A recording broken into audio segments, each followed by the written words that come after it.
1er janvier. Comme eux, ils étaient majoritaires. Ils ont dit, tous les réfugiés qui sont ici, là, dans les camps, là, ils ne veulent même pas que Gbagbo sorte de prison. Hein? Ils veulent aller au Canada. Quoi? Bon, ils étaient les plus nombreux. Chers amis, ce n'est pas là où les gens sont nombreux, là où il y a la vérité. Hein. Sinon, nous, on ne serait pas en exil. La communauté internationale a aujourd'hui a honte. Yes. Eux tous, ils ont dit Gbagbo n'a pas gagné, il a tué les gens. On est à la CPI, aucune preuve. Le minimum et moi, on était tous deux. Bon, on est les deux personnes qui ne veulent jamais rien comprendre. Et on est tarés. Voilà, et ils veulent nous expliquer qu'on doit rentrer. Et nous deux là seulement, au milieu des grands intellectuels, des agrégés et tout ça, nous on veut amener d'autres idées. On a quitté. On a dit ok, il n'y a pas de problème. On est parti au mariage de la fille du mini-monnaie au Togo. On revient, on dit non, le programme a été arrêté. On doit aller dans les camps de réfugiés pour expliquer à tous les réfugiés qu'ils doivent rentrer. Aïe. Mais les gens ont quitté leur pays. Ça fait 8 ans. On dit Ouattara là, il a mis l'or sur la tête. On dit il a changé toute la route. Nous-mêmes, on ne sait même pas si on arrive à Abidjan. On connaît, mais ce n'est pas ça le problème. Le problème, les gens sont venus. Des enfants sont nés ici. Ils parlent tui. Ils parlent anglais. Ils ne comprennent même pas français. Mais on rentre là. On fait comment? Ils ont dit non, on doit aligner les cartes. Et puis les gens doivent nous applaudir. Cela veut dire que leur seul problème, tous les autres Ivoiriens doivent rentrer dans les cars. On doit les applaudir. Et on va quelque part là-bas où il y a des bâches. On les déverse là-bas. Et puis les artistes viennent jouer. Et puis on livre un discours politique. Et puis la voiture, les parents ou bien les amis ou bien sa voiture vient prendre le mini-monnaie. Il rentre chez lui. On vient prendre Guinéourou, il rentre chez lui. On vient prendre... Et les autres là, leurs enfants qui sont nés au Ghana, en moment où RD est encore au pouvoir, où tu ne peux même pas avoir contrat. Les gens sont sous les bâches. Et puis comme nous on est des policiers, on se connaît. C'est-à-dire un peu, le mini-monnaie est parti, les ministres sont partis, les Gakoulogés en Kata aussi, ils ont leur case là-bas, ils sont partis, leurs amis sont venus les chercher. Et puis des gens sont là avec leurs enfants, 5 enfants, 3 enfants. Ils savent que c'est une opération médiatique. Donc, ceux qui ont fait là ont pris les dispositions. Donc, ce n'est pas Tabi là. Ils vont aller chercher, vider les enfants pour le mettre dans la chambre des enfants. Des gens vont dormir sous cette bâche là. Ce jour-là. Le lendemain, comme nous on est politiques, on se connaît entre nous les politiques. On va venir, on dit, bon, c'est combien de familles qui restent? On va dire, il reste 4000 familles. Bon, vous savez, vous connaissez la situation au pays encore, hein? Ouattara est encore là. Vous êtes venus sur une bonne chose. On va mener le combat. Ceux qui n'ont pas les attaches à Abidjan, bon, on va trouver 50 000 francs par personne. Vous allez rentrer au village. Et là-bas, vous allez continuer de mener le combat. Mais c'est pour quelques mois seulement. Non, je vous dis, je rentre, parce que moi-même je suis politique. C'est le schéma que je vous dessine. Pour vous qui êtes membre de la RID, je vous en ai déjà parlé. Et puis ces personnes-là, on va trouver 3 millions quelque part, 2 millions. On va leur donner 50 000. La femme va dire, ah, mon frère, ça fait 7 ans que tu es avec moi. Je n'ai pas vu mon cousin, mon grand frère, ma petite soeur, ma grande soeur. Je vais aller là-bas. Donc, toi, il faut aller prendre les 50 000. On nous a donné 200 000, 200 000. Il faut aller voir tes parents au village. Tu vas venir dans 6 mois, là, si ta femme n'est pas engrossée de 4 mois. Non, on arrive, mais c'est la vérité. Moi, j'ai travaillé 25 ans, 30 ans à la justice. Je sais les causes des divorces. Mais elle fait comment? Toi qui es parti au village, tu es bloqué là-bas. Les gens, politiquement, la situation ne se décante pas.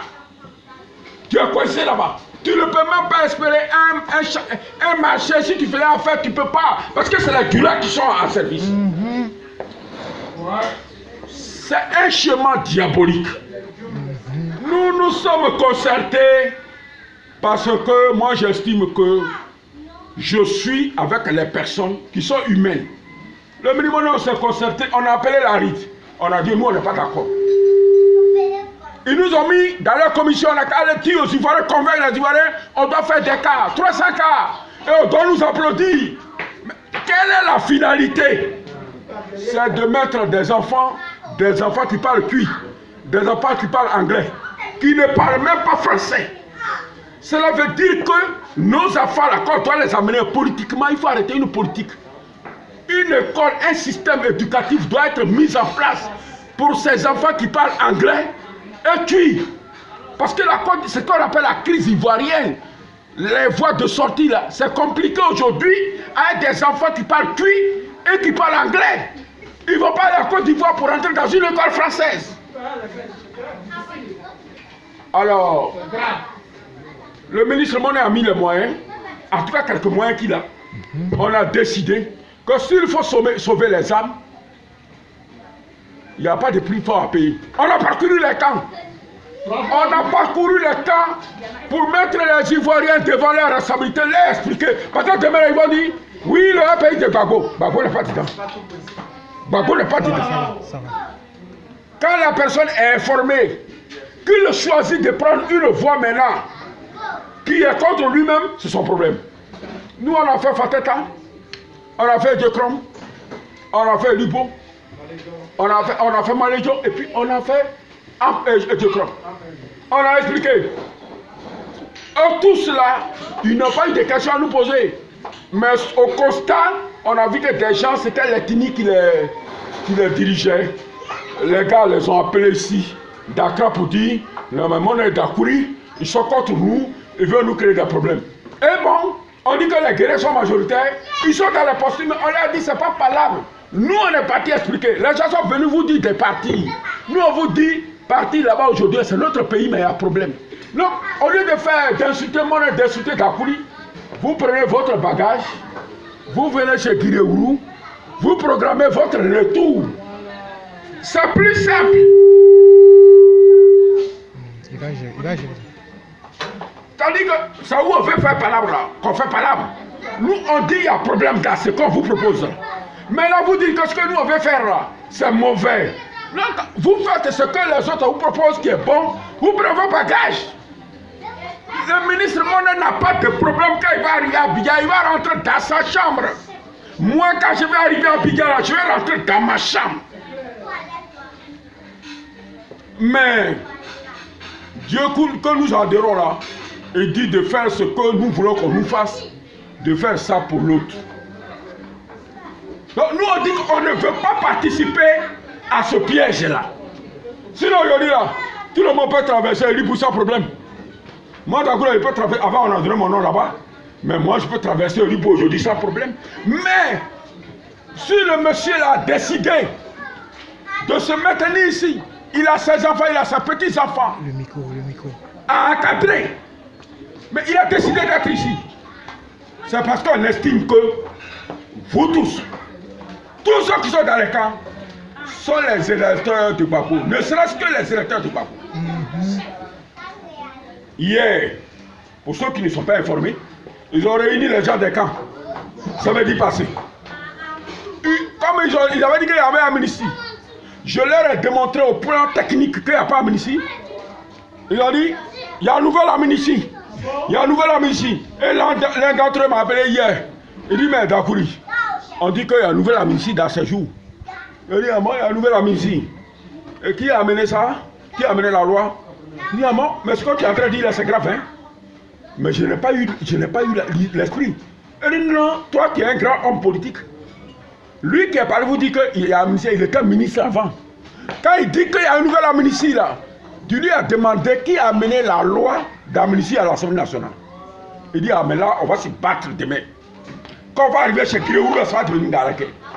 Il a dit que les gens sont obligés de mentir. Tout à l'heure, on m'appelle d'un camp, on dit, les gens disent que Gbagbo dit que c'est 9 ministres qui n'ont qu'à rentrer.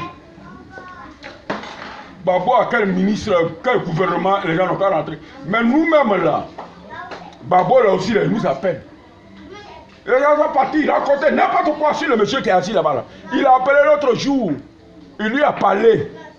Et le président, on est dans Accra, c'est pas, il a appelé le monsieur là. Il a dit, quand les gens parlent, j'ai ri. Toi, mon je te connais. Yes. Je fais ça.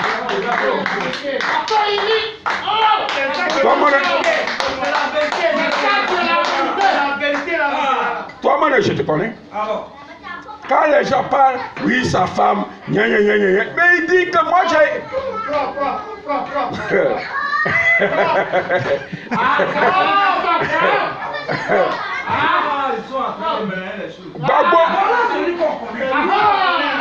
Gbagbo dit, c'est Gbagbo qui a parlé seul, il dit, les gens viennent raconter des choses, mais moi je te connais. Je connais ta femme. Je te connais, je connais ta femme, je m'arrête là. On ne peut pas te mélanger. On ne peut pas, moi, Gbagbo m'est venu me dire, ici à la RA, que oui, Monet, sa femme est partie avec sa fille. Non, parce que je te connais, je sais le genre de personne. C'est quelqu'un qui ne parle pas beaucoup. Monet est quelqu'un qui ne parle pas beaucoup, mais qui est très